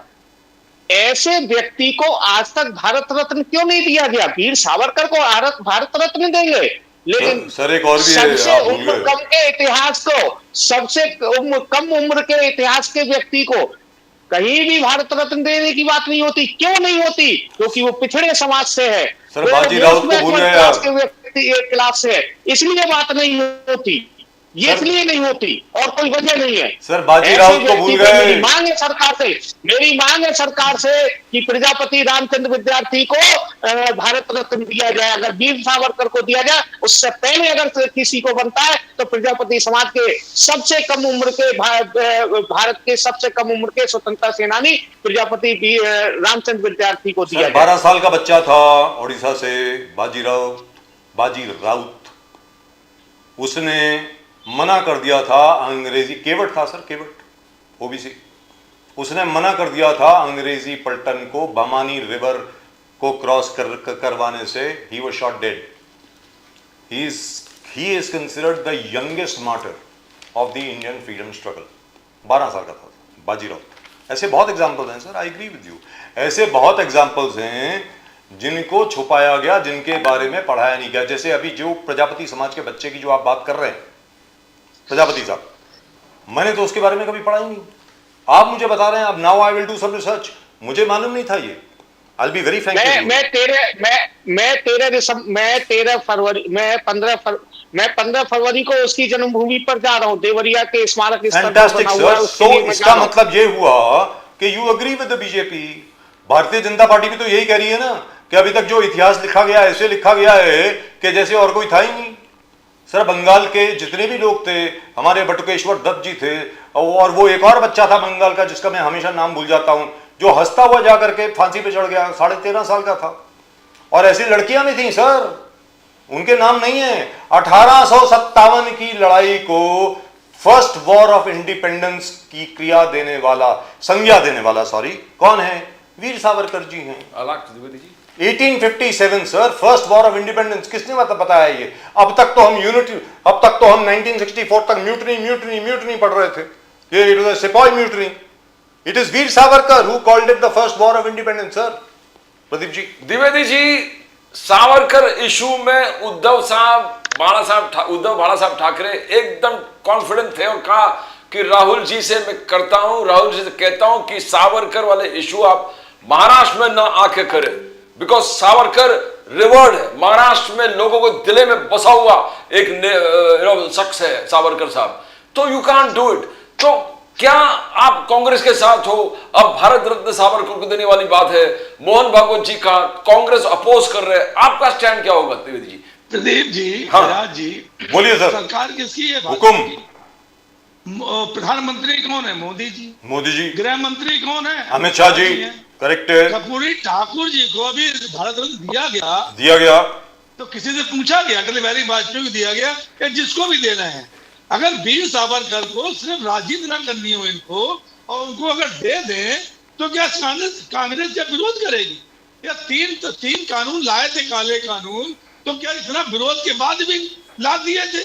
जीएसटी में स्वास्थ्य सेवाएं शामिल कर ली थी, तमाम दवाएं शामिल कर ली थी, दही चीनी शक्कर सब शामिल कर ली थी। इतना विरोध के बाद 12 साल बाद याद आई। तो अगर वीर सावरकर को ये देना चाह रहे हैं तो भैया ने कौन रोक रहा है? मैं आपसे नहीं समझ पा रहा हूँ। हिंदू ने सम्राट बाला ठाकरे की बात करते हैं, उनको अगर ये भारत रत्न देना चाहते हैं तो किसने उनको रोका? और वीर सावरकर को देना चाहते हैं, मिलेगा। तो क्या है? जय श्री राम, जय श्री राम, जय श्री राम। बस मंदिर नहीं बनेगा, हम जय श्री राम करते रहेंगे। वो तो सुप्रीम कोर्ट का भला हो जिन्होंने मंदिर बनाने का आदेश दे दिया, मंदिर हम बनाएंगे। तो अगर वीर सावरकर को इनको देना है, इनकी अच्छी नियत है, इनके अच्छे सिद्धांत है, अगर वो मांग कर रहे हैं अगले साल तक मिलेगा। मैं भी तो कहना हूं ना, उनको दीजिए। तो अगले साल तक मिलेगा। किसका देखते हैं भाई? अगले साल तक आज मिलेगा। स्थिति नहीं है इसमें। आज स्थिति जो है देश की 2014 से पहले वाली नहीं है। 2014 से पहले का प्रधानमंत्री राजीव गांधी थे, अटल बिहारी वाजपेयी की तबीयत खराब थी, उनको शामिल करके अमेरिका भेज उनका इलाज कराया गया। आज कौन सी पॉलिटिक्स है? आज सिंपल पॉलिटिक्स है, जेल भेज दो, ईडी लगा दो, सीबीआई लगा दो, 50 हो गए एकदम ओके कर दो। और जिसके बारे में राजीव गांधी ने कभी नहीं कहा कुछ। भ्रष्टाचारी के नाम लो, भ्रष्टाचारी तो पूरी बात बताइए ना द्विवेदी जी। द्विवेदी जी बात छुपाते क्यों हैं? राजीव गांधी जी की का बड़ा दिल देखिए, राजीव गांधी ने अपने मुंह से कभी नहीं बुलाई। कभी नहीं बताया था जी, अटल जी ने तो वही तो बताया। कह रहा हूं, अटल जी ने एक बताया, करेक्ट, अटल जी ने बताया अटल कि जी मैं ने- आज जिंदा हूं। उनके शब्द ये थे अटल जी के, मेरे पास वो फुटेज भी पड़ी है, मैं जान करके उसको देखता नहीं हूं सर, आंखें नम हो जाती हैं उसको देख करके, जो अटल जी बोलते हैं। अटल जी ने ये कहा, राजीव गांधी जी को मालूम पड़ गया कि मेरी तबीयत बड़ी खराब है, तो उन्होंने मुझे एक डेलीगेशन का हेड बना करके भेजा और मुझे कहा गया कि वो जॉन हॉपकिंस यूनिवर्सिटी जो है, वो कॉलेज, वो जो हॉस्पिटल है, आप वहां रहिए और वहां पर अपना इलाज करा करके वापस आइए। ये अटल जी ने बोला राजीव गांधी के बाद। राजीव गांधी ने अपने मुंह से कभी नहीं बुलाई। जी, आप कुछ बोल रहे थे? आज जी, जैसी बोलिए। स्थिति क्या है? आज अगर राहुल गांधी जी बोलना चाहे, अगर विपक्ष बोलना चाहे, तो हमारे मना कर दिया जाता है, बोलने नहीं दिया जाता। अरे क्यों नहीं बोलने दिया जाता भाई? अगर संसद भवन में हम, अगर वो कोई नहीं बोलेगा, बोलने नहीं दिया जाएगा, तो कहाँ बोलेगा? अगर देश की समस्याओं को लेके अगर बात करना चाहता है, लेकिन क्या है, बोलने नहीं दिया जाएगा। ज्यादा करोगे ईडी लगा देंगे, सीबीआई लगा देंगे। भाई 64-60 साल में कांग्रेस पर 130 करोड़ रुपए थे उनके फंड में। अब जिसके पास 10,130 करोड़ फंड हो और इलेक्ट्रॉल बॉन्ड में अरबों रुपए फंड हो, पीएम केयर्स फंड में अरबों रुपए फंड हो, तो ये फंड कर क्या रहा? आज देश में गरीबी है, बेरोजगारी है, और 92 में हमारा डॉलर है, उसमें शर्म नहीं आती क्या प्रधानमंत्री जी को? क्यों शर्म नहीं आती? मैं ये पूछ रहा हूँ सर, आज का रेट 90 रुपए 57 पैसे। भ्रष्टाचार की बात करते थे कि आज का रेट 90 रुपए शर्म आ 57 रही। पैसे सर। महंगाई हो रही तो मैं शर्म आ रही, गैस के दाम बढ़ गए, मैं शर्म आ रही, पेट्रोल के दाम 55 रुपए, हमें शर्म आ रही। आज 100 रुपए पेट्रोल के दाम, शर्म नहीं आ रही। 90 रुपए डॉलर रेट है, शर्म नहीं आ रही। कंसिस्टेंट तो है ना, भैया ये किस ऊपर नीचे तो नहीं हो रहे। ऑपरेशन अगर देश में, अगर हम मध्यम वर्गीय जो गरीब मैं हैं, जाऊं क्या? उनके अगर हम Sir, one final word from Ambedkar Sahab before I let you go. One final word from you. Ambedkar Sahab, Rakesh Prajapati ji ने इनएडवर्टेंटली वही कहा जो बीजेपी आज तक बोल रही है कि हिंदुस्तान की आज़ादी की लड़ाई में जिन जिन लोगों का नाम आगे आना चाहिए, जैसे बाजी राउत है, खुदीराम बोस है, ये वीर सावरकर जी हैं, इन सब लोगों के नाम जो आने चाहिए वो अभी तक नहीं लिखे गए। सीधी सादी बात है। तो भारतीय जनता पार्टी ये तो बोल रही है कि यार सबके नाम बताओ ना, किसने कहां पर क्या क्या किया और उनका क्या हुआ, उसके बारे में खैर बाद में बात करेंगे। But I would like you to comment on this. It is Veer Savarkar who first called the 1857 revolt as the first war of independence. This is what he बराबर। said. So would you like to say something about it, sir? नहीं, बराबर है। और ये Nehru Gandhi family ने आज तक देश का जो इतिहास है वो रोमिला थापर जैसे कम्युनिस्ट लोगों के थ्रू लिखवा लिया। विपिन चंद्र, और इरफान पूरे हबीब जी। और पहले जैसे अपने जो शूरवीर थे उन सब की इतिहास को मिटाकर ये गलत इतिहास हमारे सामने लाया गया था, तो उसमें करेक्शन होना चाहिए। और जो भी ऐसे लोग रहेंगे, जैसा अभी भाई साहब ने बोला, कोई विद्यार्थी है तो उनका भी हिस्ट्री अपने विद्यार्थियों के सामने, अपने स्टूडेंट्स के सामने आना चाहिए। हमको भी वही लगता है। दुरुस्त You know, बात। Ambedkar, the final word, operation lotus Sanjay Raut ने कहा Ajit Pawar accident has to be investigated. आज रोहित पवार जी ने भी कहा there is not an accident, there seems to be something more than that. तो क्या, how do you see this entire thing episode coming out? क्या जैसे यूबीटी कह रहा है कि operation tiger, sorry operation lotus है, इज इट दैट अंबेडकर साहब? बेसिकली जो लोगों को जनता ने नकारा है वो लोग हमेशा फ्रस्ट्रेशन में जाते हैं। ये बात आपने समझ के लेना चाहिए। अभी शरद पवार अरे देख 7 साल आपको भी के नकारा था जनता जिला ने। परिषद में कितने मेंबर ने चुन के नकारा आए। था आपको, अभी ये ऐसा उद्धव नहीं है। ठाकरे जो है, जो बंबई से खुद का घर छोड़ के कोई भी गांव में नहीं गए, कोई भी महानगर पालिका में नहीं गए। अक्खे महानगर पालिका के 29 महानगर पालिका के इलेक्शन में इन्होंने खाली 3 जगह जाके सभा की, तो उनको समाज का क्या मालूम पड़ता है? वो अपने सपने में रहते और अपना फ्रस्ट्रेशन जो है वो मिटाने के लिए ऐसी बातें करके दुनिया का ध्यान देखना चाहते हैं। अभी उनको सुबह जब 9 बजे वो बोलते हैं तो वो बोलते हैं भोंगा शुरू हो गया करके, लोग हंस के टीवी बंद कर देते वीर सावरकर को भारत रत्न कब दे रहे हैं आप ये बताइए ना। तो अंबेडकर साहब एक और चीज भी है, ठाकरे को सुनने वाली बात है, ये बताइए ना सीधे से। तो उनको कैसा मालूम पड़ेगा सर, कब दे रहे हैं? वो तो आप कमेटी सरकार को बताएगी, कैंसिल कर दीजिए। वो तो कमेटी सम्राट बाला ठाकरे को कब दे रहे हैं, वीर सावरकर भारत रत्न कब दे रहे हैं, इसकी चर्चा करिए, इसको बताइए अब हमें। Right. So before we let you go sir, इनको प्रोसीजर पे भरोसा नहीं है, इनके पार्टी में हर डिसीजन उद्धव जी लेते हैं। 12 साल इनको हो गए लगता है प्रोसीजर करते हमारे रहते। पार्टी में भी कपूरी वही है। ठाकुर के लिए भारत में एक क्या प्रोसीजर डेमोक्रेटिक दिया था भाई? सिस्टम है, जो बिहार डेमोक्रेसी में को आप चुनाव था, समझते नहीं द्विवेदी जी आप गलत नंबर डायल कर रहे हैं, तहत उसका निर्णय होता है। द्विवेदी जी गलत नंबर डायल कर रहे हैं। सुन लीजिए बात, एक जगह है महाराष्ट्र में, एक जगह चंद्रपुर, गढ़चिरौली से बिल्कुल लग के, बहुत ब्यूटीफुल जगह है। वहां पे पहले माइंस हुआ करते थे, कोल माइंस, अब दोबारा बीजेपी ने वो दोबारा खोले हैं after insuring safety etcetera etcetera.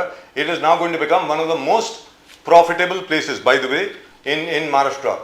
Gadchiroli, Chandrapur लग के। प्रजापति साहब सुनने वाली बात है, अभी हम जाइएगा नहीं, सुन लीजिए सर। गेस व्हाट, जिला परिषद चुनाव में Uddhav Thackeray Sena has taken a decision to support the BJP. Bharatiya Janata party को सपोर्ट करके भारतीय जनता पार्टी का मेयर बना है और डेप्यूटी मेयर बना है उद्धव ठाकरे सेना का। तो सर अब आगे क्या बोले? Most of the Uddhav Thackeray Sena, and I still say Uddhav ji himself, there is every possibility may come back to the BJP. Shake hand हो जाएगा सर, मैं अभी बोल रहा हूं आपको। और अंबेडकर साहब, नो वंडर अंबेडकर साहब इज स्माइलिंग। आज की तारीख में तो सर अंबेडकर साहब के 10 उंगलियां घी में और सर कढ़ाई में है। डॉक्टर प्रजापति साहब, योगी आदित्यनाथ जी ने यह भी कहा कि बाबरी मस्जिद किसी भी हालत में नहीं बनेगा। अंबेडकर साहब, बाबरी मस्जिद किसी भी हालत में never happen. You want to comment on the doctor Prajapati साहब? बाबरी मस्जिद वाले इशू में योगी जी ने क्लियर कट कहा नहीं बनेगा, इट विल नॉट हैपन, कभी नहीं होगा, टिल एटर्निटी। राकेश प्रजापति साहब। प्रदीप जी, अब उनकी सत्ता चल रही है, वो कुछ भी कह सकते हैं, ठीक है ना। सत्ता जब होती है और विशेष रूप से जब सामंतवादी लोगों की सत्ता हो, तो सीधी सी बात यह है उत्तर प्रदेश में पूरी तरीके से सामंतवाद हावी है। तो जब उनकी सरकार है, वो जो चाहे, क्या कहूँ इसमें, मैं क्या कर सकता हूँ, क्या कह सकते हैं, हमारी पार्टी क्या कर सकती है? ठीक है, इंतजार करें। बाकी लोगों की भावनाओं को मैं समझ में नहीं आ रहा है। एक बाबा की भाषा ऐसी होनी चाहिए, एक बाबा को इतनी नफरत होनी चाहिए दूसरे के धर्म से, तो वो मठ में जाए ना। मुख्यमंत्री बन के क्या कर रहा है, ये समझ में नहीं आता। मुख्यमंत्री की भाषा ये नहीं हो सकती, एक बाबा की भाषा हो सकती है ये। लेकिन आज वो एक संवैधानिक पद पर बैठे हुए हैं, एक संवैधानिक पद पर बैठे हुए व्यक्ति को किसी भी दूसरे धर्म के खिलाफ नफरत बोलने की जरूरत नहीं है, नफरत भरने की जरूरत नहीं है। लेकिन किस तरीके से अभी एक अयोध्या के हमारे पार्टी के नेता थे, एक वहां पर केस हुआ था, उस केस में क्या हुआ भाई साहब, योगी जी विधानसभा में उसमें नाम पढ़ रहे थे, योगी जी विधानसभा में, ठीक है, और नाम पढ़ रहे थे क्योंकि वो किससे थे, मुस्लिम समुदाय से थे। बाद में क्या हुआ, कोर्ट ने उनको बाइज्जत बरी कर दिया, उनके शॉपिंग कॉम्प्लेक्स को गिराया, उनकी दुकानों को गिराया, उनको जेल में रखा। अब बताइए इसकी रिकवरी कैसे की जाए? योगी जी को जेल में रखा जाए इतने दिनों के लिए? या योगी जी कैसे किया जा सकता है? तो क्या यूपी में क्या हो रहा है पूरा देश देख रहा है। इसलिए ठीक है सर, आपसे मैं यूपी के बारे में आ रहा हूँ। द्विवेदी जी आपने उंगली उठाई थी, मैं आ रहा हूँ आपके 10 सेकंड चाहिए सर। मैं 10 सेकंड क्यों? आप सर, आपका चैनल है, क्यों 10 सेकंड क्यों बोलते हैं सर? ये 10 सेकंड वगैरह आप किसी और चैनल पर बोलिए, ये आपका चैनल है। मतलब हम लोग we don't cut off people sir, this is your channel. Rakesh Prajapati साहब, मैं आपसे जानना चाहता हूँ, क्या वास्तविकता में कई शहरों में ये कहा गया है, जो मेन शहर हैं, जैसे अपना नोएडा हो गया, जैसे कानपुर हो गया, जैसे आगरा हो गया, जैसे लखनऊ हो गया, अलग अलग शहर जो बुलंदशहर हो गया सर, गोरखपुर हो गया, क्या वास्तविकता में इंफ्रास्ट्रक्चर वहाँ पे बहुत अच्छी तरीके से डेवलप हुआ है सर यूपी में? मुझे यूपी गए हुए काफ़ी दिन हो गए, I be very frank with you, तो मैं जा नहीं पाया। I depend on secondary sources. तो ये कहा जा रहा है कि कई जगह पे तो बहुत अच्छा हो गया है, लाइक फॉर एग्जाम्पल गोरखपुर में। अब गोरखपुर मठ के आसपास तो बहुत अच्छी डेवलपमेंट हो गई है, लेकिन बाकी शहर वैसे का वैसे ही। Is that true sir? Rakesh Prajapati साहब। सर, अब गोरखपुर मठ किसका है? अब चूंकि योगी जी को हर दूसरे तीसरे दिन मठ को जाना पड़ता है, तो वहां की सड़कें तो अच्छी होंगी ना। बाकी प्रदेश का हालत देखिए। मैं सिर्फ कोई सड़कों की भी बात नहीं कर सड़क रहा एक गड्ढा, अब चूंकि सर, मैं सिर्फ सड़कों की बात नहीं कर रहा। मैं एक छोटी सी बात बता रहा हूँ सर, एक छोटी सी चीज आपके सामने रखना चाहता हूँ।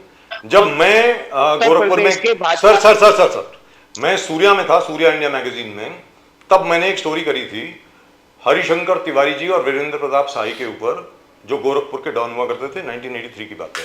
उसके बाद मुझे अवार्ड भी मिला था। जो अवार्ड मैंने लिया नहीं, मैं अवार्ड लेने जाता नहीं हूं बाय द वे। मैं आपसे जानना चाहता हूं कि आज की तारीख में जो गैंग उस तरफ उस वक्त ऑपरेट करते थे, हरिशंकर तिवारी जी कांग्रेस से थे और वीरेंद्र प्रताप शाही साहब जो थे वो राष्ट्रीय संजय मंच के थे। मेनका गांधी जी ने एक नई पार्टी बनाई थी, अगर आपको याद हो। तो आज की तारीख में क्या स्थिति है सर, कि वैसी गैंग ऑपरेट करते हैं, नहीं करते? क्या स्थिति यूपी की, बताइए सर। तो आज की स्थिति के लिए राजीव जी, माननीय हमारे राष्ट्रीय अध्यक्ष जी अखिलेश यादव जी ने पिछले, जब वो विधानसभा के सदस्य हुआ करते थे, तो विधानसभा के सदस्य रहते हुए उन्होंने उत्तर प्रदेश की विधानसभा में एक सूची पढ़ी थी। लगभग 31 लोगों की सूची थी, 31 लोगों की। किसी पर 108 मुकदमे, किसी पर 50 मुकदमे, किसी पर 40 मुकदमे, किसी पर 30 मुकदमे। ये कौन लोग हैं? ये कहां से आते हैं, कहां चले गए? आज भी कोई इनमें से एक भी जेल नहीं गया है, एक भी 31 में से। उन 31 में से एक का भी इनकाउंटर नहीं हुआ है। ठीक है, तो कोई परिवर्तन नहीं है। केवल मैंने कहा ना कि ये सरकार केवल हवाई बातें करने का काम उत्तर प्रदेश के अंदर कर रही है, इसके अलावा कोई काम नहीं। हाँ, एक काम बहुत तल्लीनता से हमारे मुख्यमंत्री करते हैं, तल्लीनता से जैसे कहता हूं, वो है नफरत बोने का काम। लोगों के बीच नफरत बोने का काम जितना कर सकते हैं, जितने नफरती बयान दे सकते हैं, वो नफरती बयान देने का कार्य योगी आदित्यनाथ जी बहुत। तो आपके मुताबिक वहां पर, योगी जी के मुताबिक, जो अभी इन्वेस्टमेंट सारी उत्तर प्रदेश में आई है पिछले 4 साल में, जिसका ब्यौरा यहां पर है मेरे पास, और आगे भी जो आने वाली है, वो कहते हैं कि वो इसलिए आई है क्योंकि इंफ्रास्ट्रक्चर है, सरकार स्टेबल है, लॉ एंड ऑर्डर सिचुएशन बहुत अच्छी है। इसकी वजह से सारी कंपनी जो है, बड़ी से बड़ी कंपनीज, वो आज की तारीख में अपना defence equipment, IT equipment, mobile phones और उसके अलावा फूड प्रोसेसिंग प्लांट्स जो लग रहे हैं वहां पे, वो इसलिए लग रहे हैं क्योंकि because everybody is very confident of Uttar Pradesh. तो वो गलत बोल रहे हैं सर?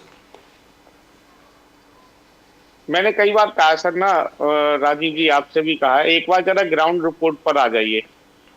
ठीक है ना, जरा ग्राउंड रिपोर्ट एक सूची बना करके आइएगा और उनकी जरा ग्राउंड रिपोर्ट निकालिएगा कि ग्राउंड रिपोर्ट क्या कह रही है, कितना प्रोडक्शन हो रहा है, कितना वहां से निकल रहा है, क्या वो सर वो तो तब सच्चाई सामने आएगी। Sir these are all public limited companies, sir. These are all on the stock exchange, including on the New York Stock Exchange. For example, Apple Computers have stated very clearly that 60% of the phones sold in the United States of America are manufactured in Uttar Pradesh. ये तो उनकी खुद की filing में है sir. Samsung का भी यही है कि वेरी शॉर्टली जो सैमसंग की फैक्ट्रीज हैं उत्तर प्रदेश में, 2 हैं अभी, वो पूरे साउथ एशिया में और फिर बहुत ही जल्दी साउथ ईस्ट एशिया में सबसे ज्यादा प्रोडक्शन वो इधर करेंगे। कहाँ पे? उत्तर प्रदेश में। हाँ, उसमें एक चीज है जिसके बारे में आप बार बार बात करते हैं, वो क्या है कि most of it is done by robots. अंदर क्या है कि जो फैक्ट्री है उसमें ह्यूमन इंटरवेंशन बहुत कम है, और जो ह्यूमन इंटरवेंशन है वो भी जो इंजीनियर्स हैं या तो वो बाहर से आए हैं या फिर most of them have come from Bangalore, that is Karnataka. Quite a few of them have come from Andhra Pradesh, Tamil Nadu and Kerala. Uttar Pradesh में वहां पे ज्यादातर लोगों को एम्प्लॉयमेंट नहीं मिली है, ऐसा मतलब ये कहा नहीं गया है, but that is what I can discern. Is that true sir? Prajapati साहब। नहीं राजीव जी, सब कुछ तो आपने ही कह दिया, मुझे अब कहने की क्या जरूरत है। आ भी रही है फैक्ट्रियां, तो आप सब कह रहे हैं रोबोटिक सिस्टम है, इंजीनियर आ रहे हैं तो बंगलोर से आ रहे हैं या अदर कंट्रीज से आ रहे हैं। Correct. तो उत्तर प्रदेश के आम नागरिक को क्या मिला? GST. मैं तो देखो, मैं प्रैक्टिकली व्यक्ति हूँ, व्यवहारिक व्यक्ति हूँ, प्रैक्टिकली व्यक्ति। मैं तो तब योगी जी को मान जाऊं जब योगी जी इस आंकड़े को बदल दें कि उत्तर प्रदेश से पलायन की संख्या घट जाए, तब मानूंगा कहाँ है उत्तर प्रदेश में कोई कार्य हो रहा है। आज भी उत्तर प्रदेश से लगातार पलायन जारी है। पलायन का मतलब ये अस्थायी पलायन, परमानेंट पलायन की बात नहीं कर रहा हूँ, परमानेंट पलायन नहीं हो, अस्थायी पलायन कमाने के लिए जैसे कहते हैं वो दिल्ली, चंडीगढ़, पंजाब, जी। यहाँ तक कि एक छोटा सा स्टेट है हिमाचल, छोटा सा स्टेट है हिमाचल, बहुत छोटा स्टेट है हिमाचल। मैं गारंटी बता रहा हूं उत्तर प्रदेश के का शायद ही कोई गांव होगा जिसके 2-4 लोग हिमाचल प्रदेश में नहीं रहते होंगे, 2-4 लोग गांव परिवार नहीं रहते होंगे हिमाचल प्रदेश में। बताइए, एक छोटा सा स्टेट है जहां पर रहने के लिए अपना मकान नहीं बना सकते स्थायी, लोग वहां जाते हैं। तो क्या क्या हो रहा है प्रैक्टिकली वास्तविकता यही है कि प्रैक्टिकली यही है कि वहां पर कुछ नहीं हो रहा। अगर होना ही है तो मैं कह रहा हूं ना, सबसे पहले राशन देना बंद करें, लेकिन एक चीज है, Pradeep ji will agree with शिक्षा मी फ्री हियर, करें, शिक्षा फ्री करें। Which is the most important. उसके ऊपर एक पूरा डिस्कशन करेंगे सर, कि जब तक एजुकेशन नहीं होगी also कुछ say होने वाला something. नहीं है। I am going to Dwivedi साहब। सर एक चीज है, छोटी सी चीज है, मैं आपके सामने रखना चाहता हूं कि मुंबई में, सर पूरी बात सुन लीजिए, प्रजापति साहब ऐसे जाइएगा नहीं, एक सेकंड, पूरी बात सुन लीजिए। मुंबई में जो पहले यूपी से लेबर आया करती थी, आजकल नहीं आ रही है। I am being very frank with you. और जो लोग अपना काम वाम छोड़ के गए वापस नहीं आ रहे। इसलिए नहीं आ रहे हैं क्योंकि वो कहते हैं कि वहां पर महिलाओं को वजीफा मिलता है हर महीने का, और खाने पीने के लिए कोई दिक्कत नहीं है। तो अगर मान लीजिए नौकरी ना भी हो तो खटिया पे बैठ करके आदमी आराम से हुक्का पी करके खाना खा सकता है। As a result of which there is a labour shortage in Mumbai sir. Mumbai में बहुत बुरी तरह लेबर शॉर्टेज है इस वक्त। Right professor Prajapati, thank you very much for joining us today. We could not talk about the Prajapati problem. Prajapati समाज की जो समस्या है अब तो और भी ज्यादा बिगड़ गई है सर, क्या बताएं। वो तो जो पहले आपको जो जमीन मिल रही थी वो भी नहीं मिल रही, अब तो उसके ऊपर भी कब्जा हो गया है। We'll talk about that next time sir, because this is the information I got. पता नहीं आपके पास आई है कि नहीं इन्फॉर्मेशन, कि जहां से आप मिट्टी लेते थे कुम्हार, वो भी नहीं मिल रही अभी। राइट द्विवेदी जी, कुछ बोलना चाह रहे थे आप, you wanted to say something, please finish, people are waiting for you sir, बोलिए। देखिए, अभी आपने कहा कि महाराष्ट्र में यूपी के लोग नहीं आ रहे हैं, नहीं आ रहे सर, बहुत कम आ रहे। लेकिन आप देखिए कोरोना काल में उत्तर प्रदेश और बिहार से कितने लोग जो गए थे वापस आए। तो ये भारत सरकार और वहां की सरकार की कमियां हैं, जो लोग वहां पे पहुंच नहीं रहे।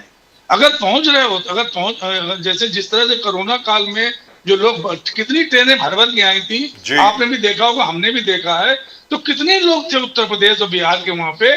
ये निश्चित है कि सरकार की प्रति उनकी जो भावना है वो शायद अभी सही नहीं है, इसलिए लोग वहां पे जा रहे हैं। दूसरी बात, मैं एक बात कहना चाह रहा हूं, अगर माननीय प्रधानमंत्री मोदी जी ने देश इतना अच्छा कर दिया है तो 1992 में डॉलर क्यों असर है, और महंगाई बेरोजगारी क्यों है। महंगाई के लिए आप खुद, मैं नहीं कह रहा हूं, मैंने आज सर्वे किया था, आप सर्वे खुद कर लीजिए 2014-2026 के बीच में क्या स्थितियां हैं। तो अगर ये स्थितियां इस देश में है, भ्रष्टाचार की बात आप करते थे, हम नहीं करते थे, भ्रष्टाचार की बात करती थी भारतीय जनता पार्टी। आज अगर भ्रष्टाचारी जिनके लिए आप बोलते थे वो भ्रष्टाचारी आपके साथ में आ गए, तो भ्रष्टाचार की परिभाषा क्या है वो मैं अभी तक नहीं समझ पा रहा हूँ। और आज गरीब और मध्यम, जो इससे पहले सरकारें रही हैं, आप तो पुराने पत्रकार हैं, जो इससे पहले सरकारें रही है, चाहे बजट हो चाहे कुछ भी हो, उसमें गरीब और मध्यम वर्ग को देखकर बजट लाया जाता था और उन्हीं के हिसाब से हमारी योजनाएं बनती थी, चाहे मनरेगा हो, तमाम योजनाएं हैं, तमाम उनके लिए बनती थी। लेकिन आज क्या स्थिति है वो आपके सामने है और आप देख रहे हैं। तो मैं यही चाहता हूं कि हर देश सुधर रहा है, देश अच्छा हो रहा है, विश्वगुरु बन रहा है, तो कम से कम इन चीजों पे माननीय सरकार को ध्यान देना चाहिए। और लोकसभा अध्यक्ष जी को मैं सलाह दूंगा कि आइंदा से कभी लोकसभा के अंदर कि ये चीज न कहे कि साहब प्रधानमंत्री जी को खतरा है इसलिए वो ना आए। बस यही मैं इतना ही कहना चाहता हूँ। Right, thank you very much sir, great pleasure having you on the show as usual. बहुत बढ़िया लगता है जब आप शो में आते हैं, लोग आपको बड़े ध्यान से सुनते हैं द्विवेदी जी। यूपी में, बिहार में, मध्य प्रदेश में और यहाँ तक के चाइना में भी सुनते हैं सर, और तो और छोड़िए। धन्यवाद सर, धन्यवाद। जबकि मुझे मालूम नहीं था कि चाइना में यूट्यूब इतना देखा जाता है, वहां तो इलीगल है, लेकिन फिर भी आपको देखते हैं लोग सर। Thank you. बहुत धन्यवाद सर। नमस्कार, हर हर महादेव, ओम नमः शिवाय। हर हर Mahadev. But Pradeep ji, the fact remains that as far as India is concerned, India is marching on, whether you like it or not. You're 156 crore people. Exactly. How do you increase the per capita income? Per capita income तभी increase होगी अगर आपका genuine, मैं बार बार बोलता हूँ, genuine GDP growth rate जो है अगर 12.5% 13% हर साल का होगा तो जाकर के आपकी per capita income increase होगी, वरना नहीं होगी sir. We are producing one Australia every day, India में, so कहाँ से होगा? One Australia is in the trains every day, in the trains. Yes. Travel, जितने अपने traveling public है in the trains, that is equivalent to Australian population. लेकिन the fact is that the western region of India has always been very developed. अगर आप देखें ध्यान से, पहले क्या होता था? कैलकाटा था developed. पूरे बिहार से लोग, सब लोग कैलकाटा में जाया करते थे। Calcutta was the focus of all development. If you notice, all the Marwadi families have their base in Calcutta. वहां से ये लोग शुरू हुए। उसके बाद बॉम्बे शुरू हुआ, उस वक्त बॉम्बे था, और मुंबई के शुरू होने की वजह से और सूरत में ईस्ट इंडिया कंपनी की फैक्ट्री लगने की वजह से पूरा वेस्टर्न रीजन जो है, right from Gujarat down to Kerala, Kerala was already developed, if you remember, it was the spice centre of the world and so on and so forth. पूरा जो कॉन्सेंट्रेशन है वेल्थ का इस तरफ है सर। जब तक हम लोग सेंट्रल इंडिया को, जब तक हम लोग ईस्टर्न इंडिया को, जो मोदी जी बार बार बोलते हैं ना, look east policy, look east policy, unless and until we develop that area, this regional imbalance and this imbalance of wealth is going to remain. आप कुछ भी कर लीजिए, ये change नहीं होने वाला, and the people over there need a lot of hand holding, especially people in Jharkhand, especially people in Odisha, especially people in the north east. आज की तारीख में I am very very happy to see कि north east के हमारे जो जितने भी लोग हैं वो यहाँ आ रहे हैं, and a lot of people are setting up. And they're well connected. Northeast is slowly becoming connected. पहले तो trains ही नहीं, there were no trains going to the Sir, northeast. you need a special permission to go to northeast, sir. Mizoram जाने के लिए मुझे अभी तक याद है, जब मैं आइजॉल गया था, वहां के लिए कैलकाटा से आपको एक इफेक्टिवली एक वीसा लगता था जाने के लिए सर। आज की तारीख में north east is very well connected and a lot of people, like for example Anand Mahindra keeps talking about it, Kumaramanglam Birla keeps talking about it. They are setting up their information and technology industries in the northeast because northeast is a very eco-sensitive region. So वहाँ पर आप जो normal smokestack industries होती हैं वो नहीं लगा सकते. But that is only because of Mr. Modi, whether you like it or not. Nobody else talked about the look east policy of Mr. Modi. Modi साहब लेकर के आए ना ये, आप भले जो मर्जी कह लीजिए, आप मोदी जी को जितना मर्जी जो मर्जी आप उनको भला बुरा कहें, फैक्ट रिमेन्स। आप आज की तारीख में जितने भी अमेरिकन यूट्यूबर्स हैं या अमेरिकन पॉडकास्टर्स हैं या अमेरिकन चैनल्स हैं, sir ग्रजिंगली even those people who used to hate Modi are now saying the world must learn from Modi how to deal with Trump. 4 महीने तक मोदी जी ने कुछ नहीं कहा, चुपचाप बैठे रहे। अरे भैया तेरे को जो बोलना बोलता रहे। In fact Trump used to put out on Truth Social, I have talked about Modi 6 times, he doesn't even reply to me, doesn't even take my call. Sir Modi ji call नहीं लेते थे ट्रम्प साहब की। आज की तारीख में देख लीजिए, finally after the signing of the India-European Union trade deal, Mr. Modi had no choice, Mr. Trump had no choice.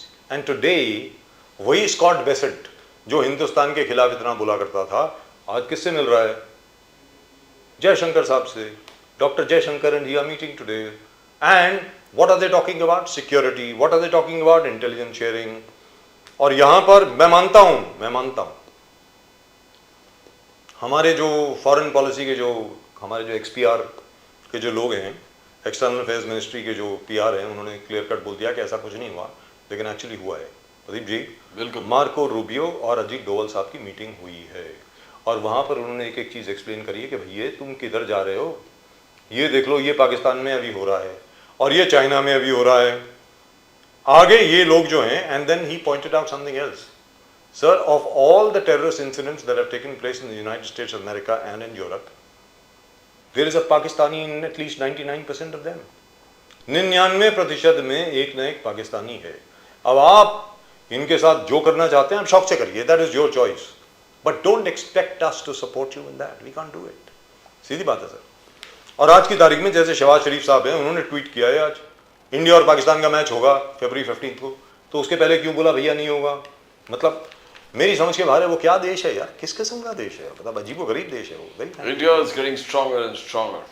Sir India is getting stronger. The India will leadership always under Prime Minister Modi has really taken us. Sir, as I keep saying again and again and again, when Pakistan was formed way back in 1947 under Muhammad Ali Jinnah, he was the president of our Bar Association, sir. Bombay Bar Association के president है वो। उनकी photo अभी भी लगी हुई है bar association के ऑफिस के अंदर। 3 बार बने प्रेसिडेंट वो। As I keep saying again and again, Pakistan, because of its beautiful geographical location, I'm only talking about West Pakistan here, I'm not talking about Bangladesh. Pakistan had a choice. They could have become the Switzerland of Asia, Pakistan. They could have become bankers to the whole of Asia. They chose to be Somalia instead. अब उन्होंने तय किया नहीं साहब हम तो Somalia बनेंगे, हम तो भिखारी बनेंगे, हम तो आतंकवादी बनेंगे, बाकी लोगों की हम ऐसी की तैसी करेंगे। और अभी कश्मीर डे जो ये सेलिब्रेट करते हैं पाकिस्तान में, शहबाज शरीफ साहब वहाँ पहुँच गए, हमारे क्या नाम है उनका फील्ड मार्शल साहब भी पहुँच गए मुजफ्फराबाद में जो कैपिटल है पाकिस्तान ऑक्यूपाइड कश्मीर का। वहाँ पर पता नहीं क्या बोला। मैं अपने कश्मीरी भाइयों को ये बोलता हूँ, कश्मीरी भाई कौन? जो इंडिया ऑक्यूपाइड कश्मीर में, जो इंडियन कश्मीर में, इंडियन ऑक्यूपाइड कश्मीर नहीं, इंडियन कश्मीर है वो, पाकिस्तान ऑक्यूपाइड कश्मीर है। सर श्रीनगर में, सोपोर में, अनंतनाग में, हर जगह पर हजारों की भीड़ में कश्मीरी बाहर आए और उन्होंने कहा पाकिस्तान मुर्दाबाद, और ये कहा कि वो कश्मीर हमें कब वापस दे रहे हो, नहीं तो हम आ रहे हैं वहां पे लेने के लिए। I mean the whole thing backfired. Everything is It's all backfiring on changing. him. It's all changing. And India, Atmanirbhar Bharat. And I would say that Mr. Modi has done a great job. So has of course Mr. Mohan Bhagwat. And I hope to God when they actually have a debate on the no confidence motion with regard to the speaker, I hope all opposition parties will make a good case for themselves. That's all that I can hope for. Right, that's it. That's all we've got for you in tonight's show. अगर आपने अभी तक channel को subscribe नहीं किया तो please करना। Please subscribe to the When channel. you click to that icon subscribe, you subscribe to the fastest growing channel of the nation, Nation Now. And that's it. Nation Now, the fastest growing channel of the nation. That's it from both Pradeep ji and myself and the entire team of Nation Now. आप सब लोगों का बहुत बहुत धन्यवाद हमारे साथ जुड़ने के लिए। Keep watching Nation Now. We'll of course be back tomorrow. तब तक के लिए नमस्कार, Namaskar. जय हिंद, जय महाराष्ट्र, जय भवानी, जय शिवाजी, वंदे मातरम। Vande Mataram. भारत माता की जय, जय हिंद। Jai Hind.